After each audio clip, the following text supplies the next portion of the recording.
I'll edit all this out. Okay. This way you can get some really good outtakes That's pretty and much it. bloopers. Exactly.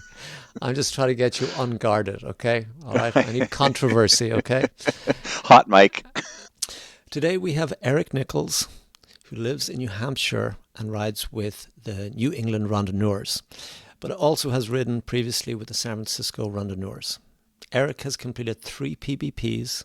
He's done the 90, 84, and 80-hour starts, so we'll be able to give us some perspective for the pros and cons of each approach. Eric, thank you so much for joining us. It's a pleasure to be here. Always start with this question. What does completing PBP mean to you? I was asked this question just as I finished 2015, my first PBP. A friend of mine was tracking me on the web and texted me and said, summarize PBP in 3 words. Wow. And I thought about it. And I said, an act of devotion. And I think I would edit that now to say simply pilgrimage, because I felt like at the end I just completed this pilgrimage. Kind of cycling has always been important to me. It was kind of a way of participating in something much larger than myself, but very much aligned with my interests. And I really felt like I just completed a pilgrimage. So true. I'm going to confront you with your own writing here, Eric, okay? Because you wrote this after your third PBP, and I really, for me at least, it really captures the essence and why I go back to PBP. Now that I've done 3 PBPs, I've come to realize that PBP is so much more than an athletic challenge. It is a very special cultural event. The preparation, the qualifying, all the sacrifices are just the cost of entry into a unique cultural experience. The ride is the backdrop. The people and the places are the centerpiece. Wonderfully put. I couldn't have said that better. It's just so true. Let me then ask you, how did it feel once you got to that first finish line? Well, the first time was my first 1200, and I it was hard. I mean, I at the end I thought I felt both this amount of elation and a sense of relief, um, and it really stayed in my head the whole ride for a very long time. So I also was close. I made all the mistakes you make in the first time, so Yeah. I, I felt the time pressure and I was very relieved to finish within the time period. Yeah. And it sounds like it stayed with you for a very long time, the feeling of completion. It's one of those rides that you just kind of chew in your head for months after you do it, because it's a bit like a dream. There's parts of it Yeah. you remember, and there's parts of it you kind of forget, and then they come back to you like a dream. Yeah. And then your subsequent 2 finishes, did it feel the same? Same experience? Um, a bit different because I never felt like they were in doubt, like I did Yeah. in the first one, and still that sense of elation and relief, but they were they were less so, I think, but also joyful in their own way. Definitely. Okay. Cool. So let's go back to the start. Tell me about your background in cycling. Why do you ride? Why, how does it make you feel, etc.? Well, I guess because it's fun, that's the main thing. Okay. I started riding as a preteen. I lived in a small town in Northern California, and it was a way of kind of getting out of town and seeing other things. And I love seeing new landscapes and kind of exploring new places, and doing that under my own power is really gratifying. And kind of riding across the horizon is even more fun sometimes. Cool. And is it like I always think it's interesting because I'm very similar to you. It's really about the stimulation, right, that goes through your brain as you ride along. It's not really the physical. The physical is interesting, but it's not the exercise isn't the reason at all. Yeah, a lot of when I describe randonneuring in particular to people, they often go, "Oh, that sounds really hard." But I Yeah. I try and count that and say, these long rides are like long meditations. You're kind of just in the zone. It's Yeah. pretty low intensity, and I love that feeling of just being present for, you know, sun up to sundown and then sundown to sun up. Yeah, so true. And Eric, what's the difference between riding in Northern California versus New Hampshire, if there's a Wow. difference? Yeah, there's a difference. I mean, I love them both. New England has a real dense network of fairly quiet roads, so it's really wonderful for exploring. I mean, I've kind of one of my side projects is to ride every square mile of New England, which I've been trying to Okay. do. Wow. Um, and you can kind of do it. Every time I ride, I try and ride a road I haven't ridden either ever or in a long time. And in the West, the roads are fewer and your choices are more limited. So I really love the choice in New England. Um, the downside is that riding gets pretty difficult for 4 or 5 months out of the year. Yes. So, Eric, it's funny because I'm currently riding every neighborhood in San Francisco, right? Ah, Okay. I love So I that. think I think a lot about what actually is a road. Have you Yeah. thought about like how do you kind of say, well, I'm not going to ride down that path because it's not quite a Oh, road. It's yeah. hard, isn't it? Yeah. It is. I'm a wanderer. It sounds like you might be too, Yeah. which is an app that works with Strava, and I Okay. I track every road and path in the town or a county or a state that I've ridden, and I often go down things that are highly questionable. Okay, that's good. I know we're talking about a different subject, but what bothered me about that app, because I did use it, was Mhm. you would feel you'd finish the entire neighborhood and it would say you have completed 90%. And that bugged me, so I never Oh, used it again. so Okay. the fix for that, Peter, Yeah, is you yeah. start fixing the map. Okay. I once you get over 90%, I sometimes make more progress by fixing the map than I do by writing.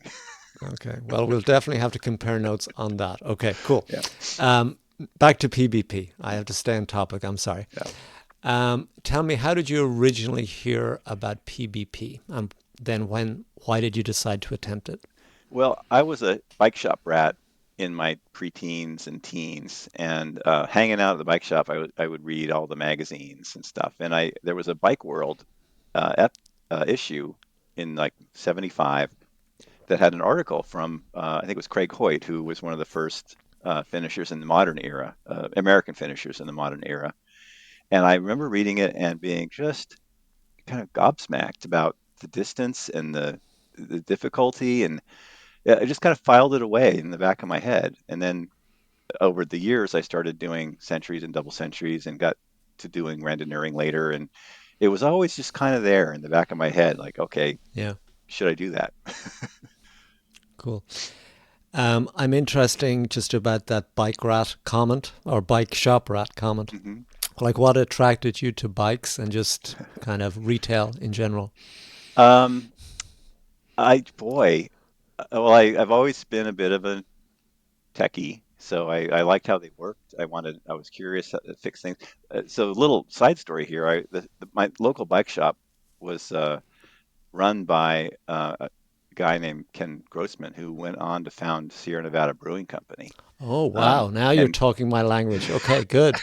That's one of my go-to beers. oh, it Okay, is. good. Oh, I yes. he was brewing beer out of the at home, and I got to sample a lot of his wares early on. But he taught me how to build wheels, how to assemble bikes. Uh, Mainly, I think, to get me out of his hair because I was just kind of hanging out at the bike shop. Yeah, And so that just kind of got me hooked, and I've been kind of riding ever my whole life. that's interesting. There does seem to be a lot of crossover between beer brewing, and biking. It's weird, you And know? music. I think there's another. Oh, Yeah. the Venn diagrams are. Okay. Yeah. I'm also going to throw in burritos there, but okay, we don't Yes. have to talk about it. Okay. Okay, it's a very big Venn diagram. When did you decide you were going to try PBP? Um, Around 2013 or 14, a friend of mine, a California friend, who was also kind of a rando curious, we made kind of a pact that we would attempt to, first of all, start randonneuring, and then with our sights set on PBP. So Yeah. 2014, 2015, I kind of ramped up and figured out how to ride longer and comfortable on a bike, and so he and I did it together in 2015. And did you do the qualification in New Hampshire or in San Francisco Both area? actually. Okay. Yeah, because I have family in California, I think I did my 200. That maybe it was the year before. One of my first 200s was one of Deb Banks's rides in Sacramento, Davis area, Oh, and cool. then Yeah. I did. I think in the 2015, most of my qualifiers were in New England, with the exception of probably that 200. And I did kind of multiple 400s because I felt like I needed more experience before I got to PBP. But I'd Yeah. never done anything more than 600, so PBP was a real eye opener when it came Yeah. to the long distance. And Eric, since we already touched on bikes, like, did you have a certain, what was it, a randonneur bike or just a standard road Uh, bike? well, it's hard to tell when I'm sitting down in front of a video, but I'm kind of freakishly tall. Okay. I'm 6'5", but my legs really belong on somebody Yeah. about 6'8". So That is freakish. Yes, Eric, that is freakish. I'm glad you're not standing. Thank you. and because of that, it's really hard for me to find bikes that fit. Um, Yeah.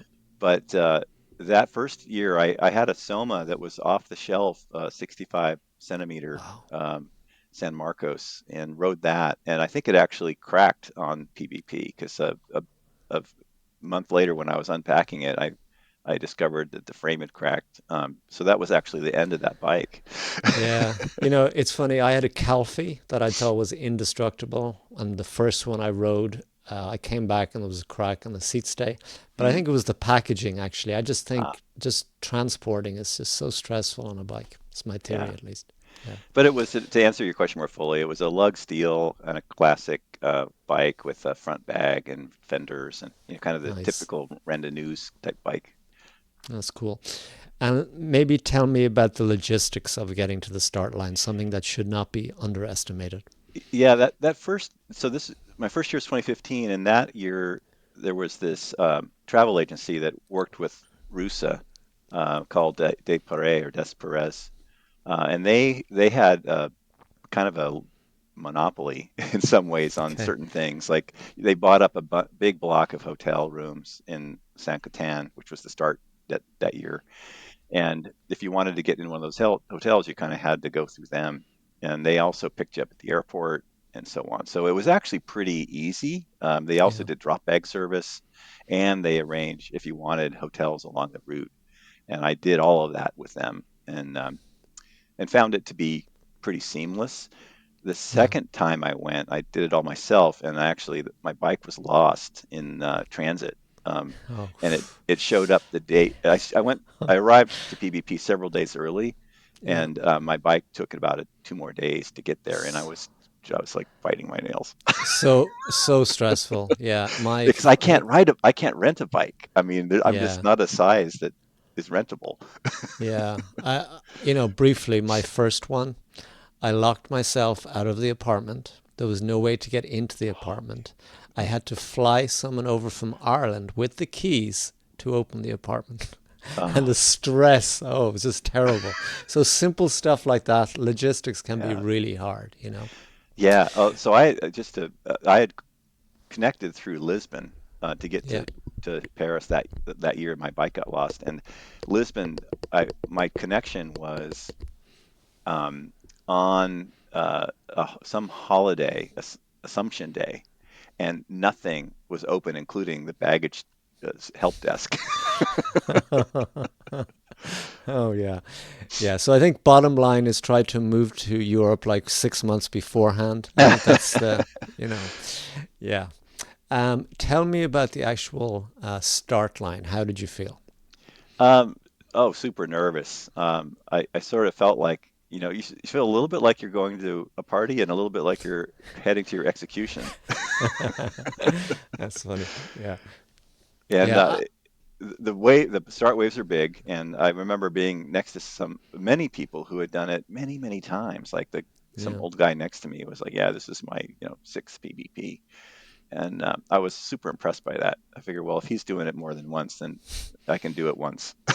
Yeah. Yeah. It is funny because Eric, I again remember how nervous I was, and I I generally I'm not nervous about stuff, but it does build up because there's all this preparation Yeah. involved. And Yeah, cost. I mean, it's a lot of investment to get there. yeah. And that first, so tell us about the 2015, which was your first one, and that's the 90-hour start you did on that one. Yeah, so that one I did with a friend, and we kind of pledged to ride together unless it became clear that one of us wasn't going to finish. And he actually started 15 minutes ahead of me, these 15-minute start waves. So I rode up to him, which I kind of figured I would do Yep. that first night, and we pretty much stayed together the rest of the way. But it was we tried to go slow and really easy because we really didn't know what past 600K would be like. Because I remember Yes. doing 600K and thinking, man, Yes. I'm pretty shattered. How can I ride another 600? Yeah.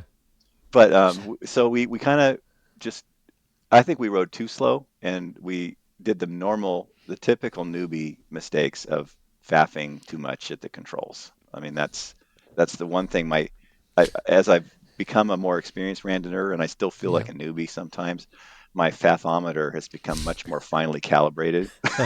That's good. Yeah. And tell me, I always think it's interesting because when you ride with someone, because you have that communication. When do you separate? If I really need to sleep, that kind of thing. Had you discussed it much with your friend? Yeah, we'd actually done some riding together over the years, although I don't think we'd done a single brevet together over the distance of 200K. So um, we had talked about, you know, kind of communication. We were pretty good at it. Yeah. The challenge, I think, is that whenever you hitch yourself to one or more other people, their low points, which become their slow points, become your slow points as well. So Yeah. your overall progress, I think, is diminished, but you also get the benefit of having the camaraderie and the support. So it's a balancing act. I think that's so true, especially if, and I always worry if I'm holding people up or whatever, so it can be more stressful, right? Yeah. But you're right, it's nice to ride with other people, so it's that kind of contrast, certainly. Anything else you want to talk about on that first 2015 PBP? Um, we sat down and had dinner and one day. I mean, at Ludiak. I mean, we did all kinds of things that it wasn't until the second half I realized that all those minutes we wasted were minutes we could have been I know. sleeping. That's so funny. And did you feel like urgency the entire time, or sounds maybe like you didn't? Okay. Well, we didn't, but we should have. I mean, I think that first we spent the first night in Ludiak at a hotel, and I remember we got checked in and bed down, and we're like, okay, the Ludiak control closes in 3 hours. We can't sleep more than 3 hours. Yeah. Like because I think we wanted to always stay kind of ahead of control closings, even though they're sort of advisory, just because that kind of gave us a metric for progress. And I was like, oh, holy mackerel, we're going to have less sleep, and that's the first day. The first day you should be banking time, right? And we'd already kind of burned Yeah. up time. So I felt the nervous, that sort of sword of Damocles kind of swinging over your head. Yeah, that's good. I'm going to read another one of your quotes from your excellent reports. Okay. Okay. I like to confront people with their words to see if they still feel them. Okay, so one moment stands out for me. Late one night, passing through a pretty little town, an elderly lady was walking down the street.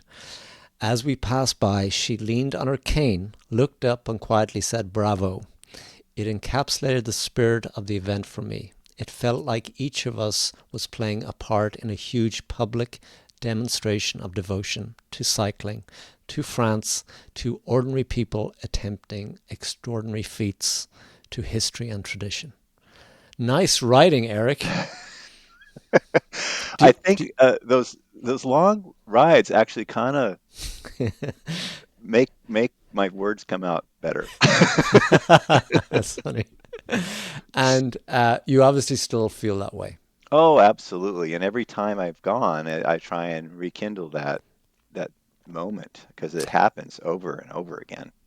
Yeah, like, and I think going back to your original quote that I read, it's just that it's the people, the culture, that's the whole thing, not necessarily the ride as much. Absolutely. Um, I think I made a note here that you started feeling ill around 500K. Is that right? You had some issues. Yeah. I for the first time in my life, I had acid reflux, and that's something that I think a lot of randonneurs experience on these long rides because you're just eating all the time. And I ate a whole bunch and went to bed, and Yeah,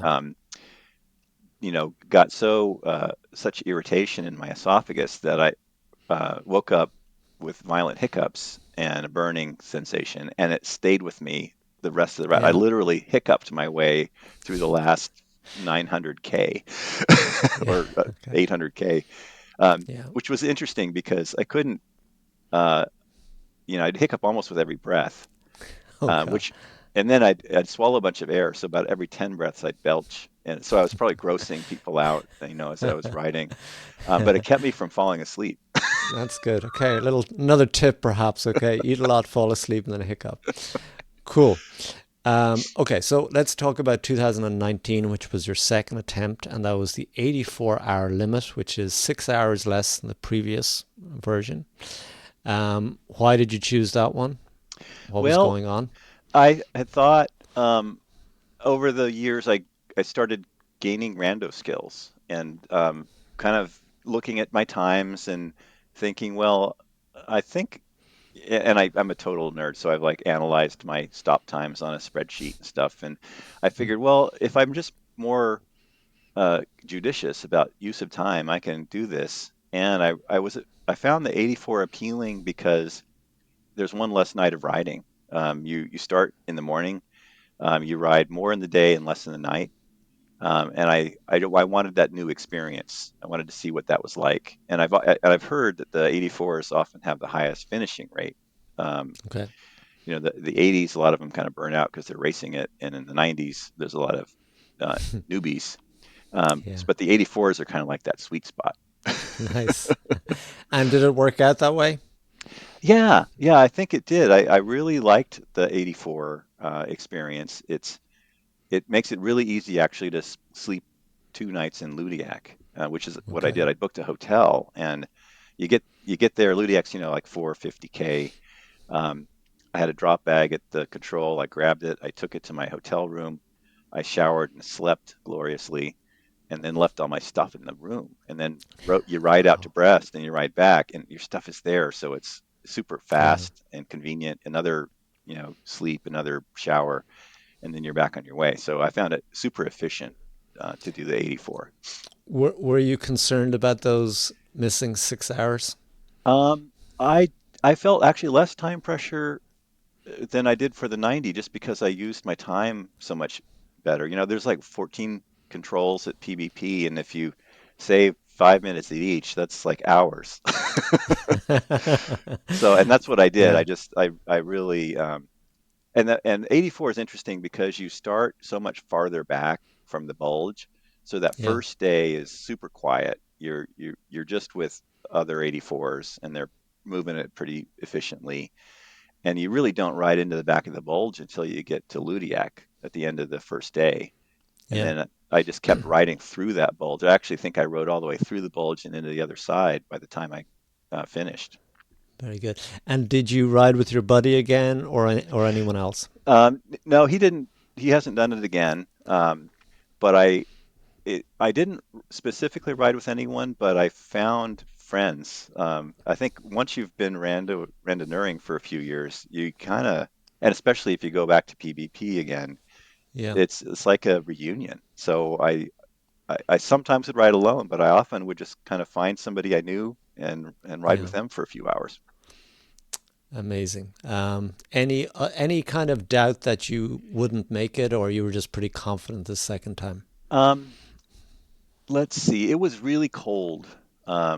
That that PBP, like 30s Fahrenheit, high 30s Fahrenheit on the last morning, and that was hard because you're so fatigued.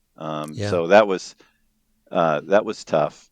Um, there's kind of an interesting mental boost I got from the 84 because Yeah. you ride into the back of the bulge, so you start encountering these people who are heading towards a DNF and they're Yeah. struggling, but you're feeling good, and so you kind of fly by them, and it sort of Yeah. gives you this Yeah. mental lift. I hate to admit Yeah. it, but it kind of I know does. it's true. It is. Yeah. And that It's kind of really, continues, yeah. you know. Yeah. It's uplifting to see other people struggle. All right. It's like Because cycling life is advertising. relative. I like it. Okay. At least I'm not that person. Okay. Good. That's a real rando spirit there, Eric. Oh, Nice. isn't it? Okay. Sorry about that. That's okay.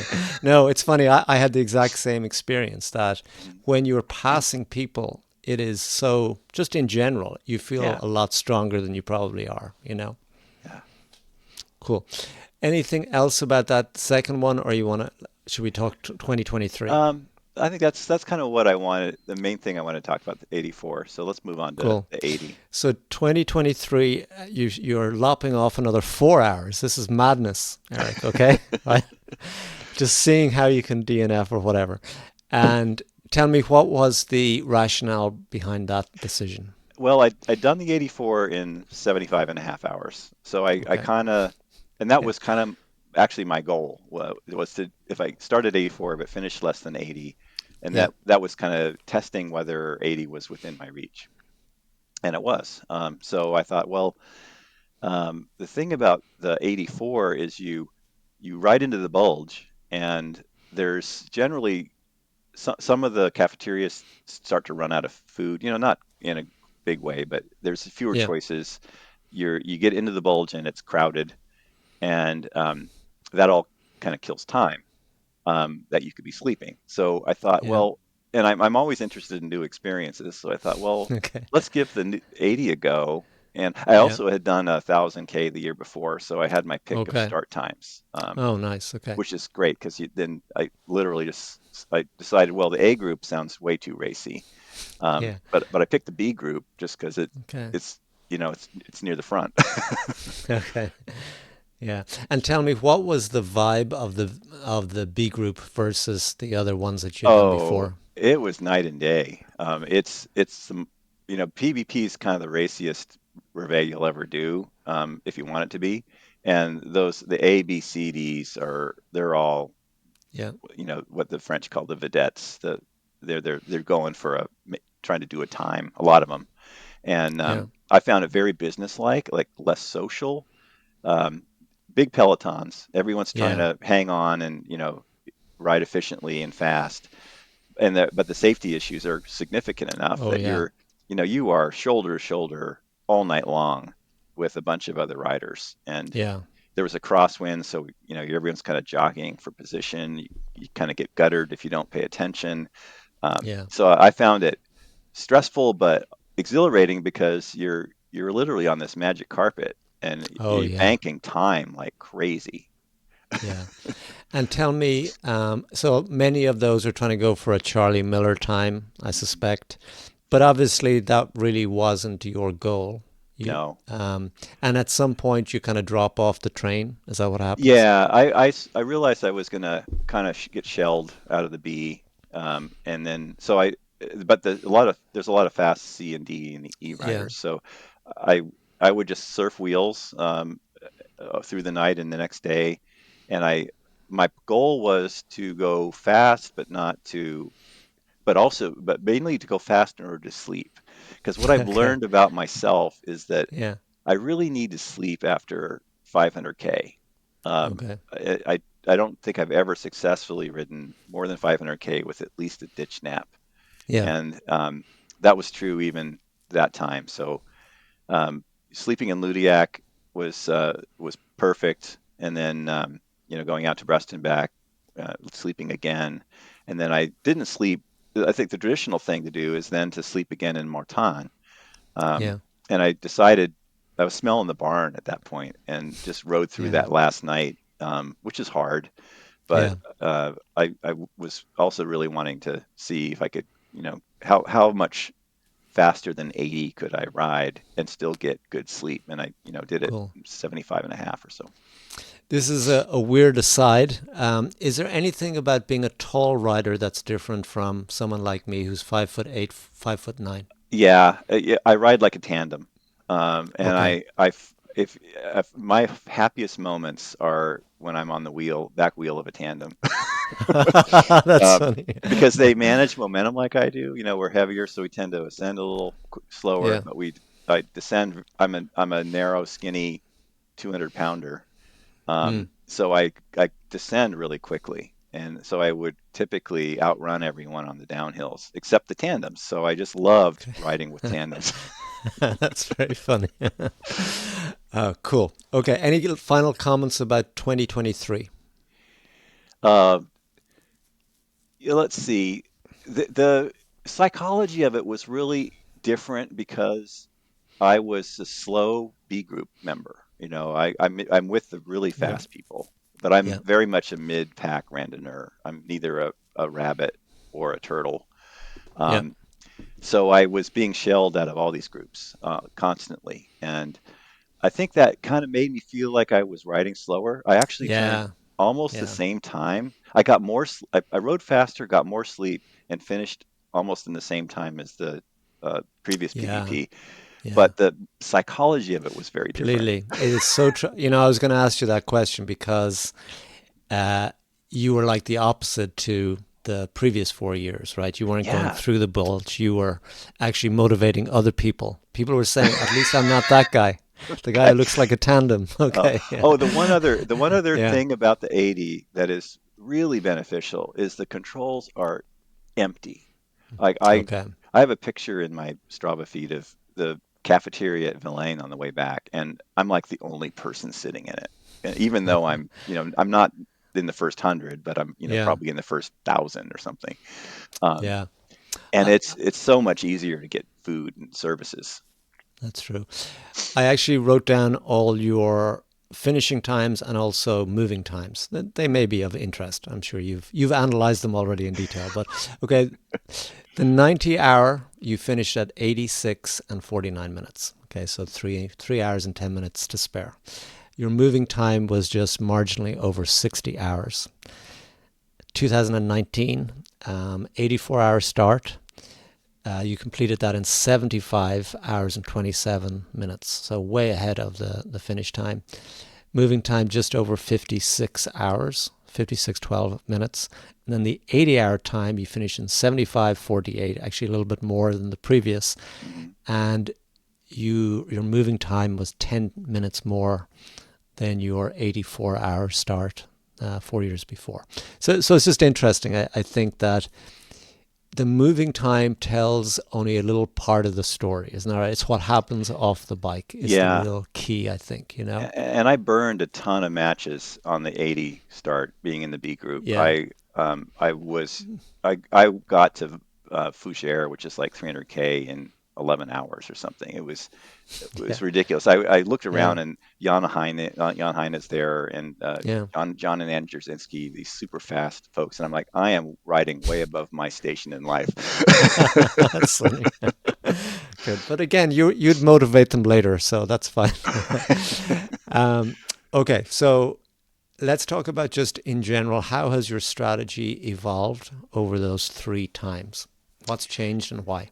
I think the main thing is I'm much more judicious about spending time. And uh, that doesn't mean that I'm always in a rush, but I have a much more finely calibrated internal clock.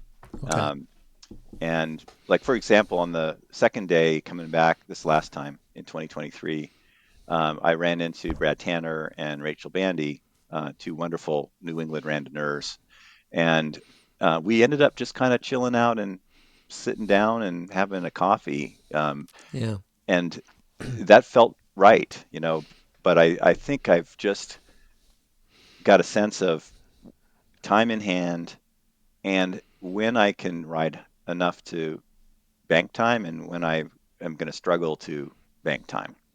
So that's kind of my main improvement, I think, That's as a yeah. randonneur. I'm also interested in just equipment. Has it changed over those 12 years? Um, If you looked at my bikes, you'd say no, but I'm a nerd and I'm a serial optimizer, so Okay. like a lot of little things I've changed.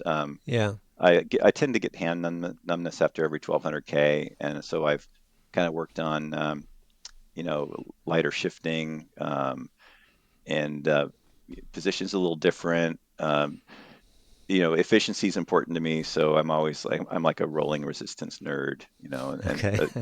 and since PBP, I've actually gotten a modern plastic carbon bike with inline bike packing bags to see if that makes any significant difference in, Yeah. rolling speed. And I'm Yeah. not sure yet, and my jury's still out. Yeah. Like in general for me, my body was really hurting after both of my PBPs. So I think anything you can do to just maybe remove, the roughness, the harshness of the road vibration probably makes sense. Yeah, and I'm a big tire, wide tire fan. Okay. First, and actually, PBP, I run narrower tires than I normally do because the European roads are better than here in New England. But I think it was Yeah. 32s the first year, 38s the second time, and 35s the third time. And I'd probably go even wider next time. Interestingly, all my old bikes, they're all old, 23 millimeter or 25 millimeter, which is Ouch. crazy. I know. But I just got a new bike yesterday, which is wide wheels, and it's amazing, man. I'm just going to get rid of those other bikes. It's like riding on pillows. Yeah. It's incredible. Anyway, okay. So the big question here is, do you plan to do it again? Well, it's now 2024, so it's been Yeah. over a year. I often tell people that ask me that in that first year, it's kind of like having a child. Like you have to, you can't really talk about the next one yet. Um, but Depends on the child, though. Yeah. Yeah. but I think the answer is a probably yes. I have a lot of interest in the Audax version of PvP, which has Yeah. kind of been intermittently held as a different experience. I'm into novelty and new experiences. Um, but if I did the PvP again, and I'd say there's a good chance I would, I'd probably go with like the G group, like the first of the 90s, Yeah. um, and ride as fast and as hard as I could, but sleep more and party more. Just really soak in the experience and not try and do anything more than a Adrian Hands type finish. That's great. No, that seems achievable for you. That's good. So you started at 90, 84, 80, and now we're going to go back to 80. I Back, thought you were going to yeah. say Charlie Miller. Okay, but that's No. okay. Okay, good. And then what do you think, Eric, is not you necessarily personally, but like how long can someone keep going and what would stop them? Well, it's interesting. That first year at PBP, it was coming into San Catan. It was raining, and there was this old guy on his bike ahead of me, and I passed him, and he's like all crooked on his bike because he's like really struggling. And he looks over at me and he does this. Oh no way, really? Yeah, his eighth Okay. time, and I just, Yeah. chapeau, and he Yeah. looked like he was in his 80s. Oh Um, my God. he's So I think it's possible. I mean, Yeah. Deirdre Mann, I think the from Canada did her 10th this last year Wow. or the time before. Um, I started too late to ever consider those kind of numbers, but Yeah. I think I could do randonneuring, maybe not the multi-day stuff, but I'd like to envision myself doing randonneuring, several more decades, hopefully. Yeah, cool. Makes sense. Great. Well, I think that's it. We're going to end with your final tips that guarantee a start for anyone who attempts PBP. Okay. So we're going to go tip one, tip two, tip three. All right, tip one. First of all, everyone that you've interviewed has given great tips, and I heartily endorse virtually all of them. Um, Okay.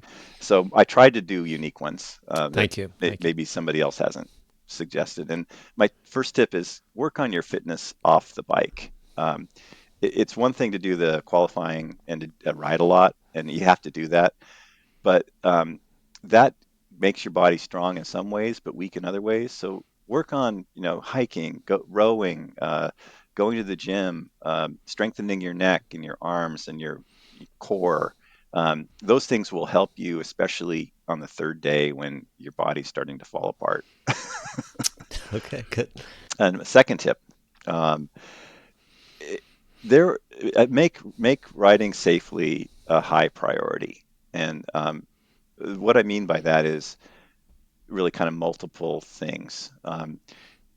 Be a good paceline partner. So when you're working with others in a group, which you really should be doing at PBP, because it's a great way to ride efficiently and fun and improve the fun. But you want to ride safely, be predictable. If you have to pull off, uh, think about the people behind you. Pull off to the left if you can. Don't stop in a blind corner. Every PPP I see so many near misses, and I've actually seen a couple of bad crashes. And it's easy to kind of get in your own little pain suffering bubble and Yeah, not think about the fact that you are an impediment and a hazard to others. Um, yeah, Another example is, you might be riding alone for a long time and you come up on some slower folks and you go to pass them. Well, just as you're passing them, there's probably somebody about to pass you. yeah, Um, and so being aware of traffic behind you is really key because the hazards at PBP aren't really cars like we normally deal with. It's other riders. Really, some of them are riding like they're drunk because yeah, they're so wasted from sleep deprivation and yeah. fatigue. And some of them are drunk, by the way, just so you know. Okay, yeah, Right. So that's tip two. And tip three is plan for being cold. I found um, two of my three PBPs were seriously cold at night. And part of it is that deep fatigue you get into. I think your body just generates less heat. But I saw 37 Fahrenheit coming into Rambouillet in 2019, and I could not feel my hands. And if I'd had a problem and had to stop, I would have been in a kind of a hypothermia situation. So yeah. pack extra clothes. Even the hot PBP, which is 2023, it still got into the high 40s Fahrenheit at night, and that's chilly enough that you're going to want something on your arms, something on your legs, and maybe a hat, that sort of thing. Cool. Eric, three excellent tips. Thank you so much. It was a real pleasure to meet you, and I hope to see you out on the road soon. Okay, in Northern California, perhaps. Thank you, Peter. It's been my pleasure.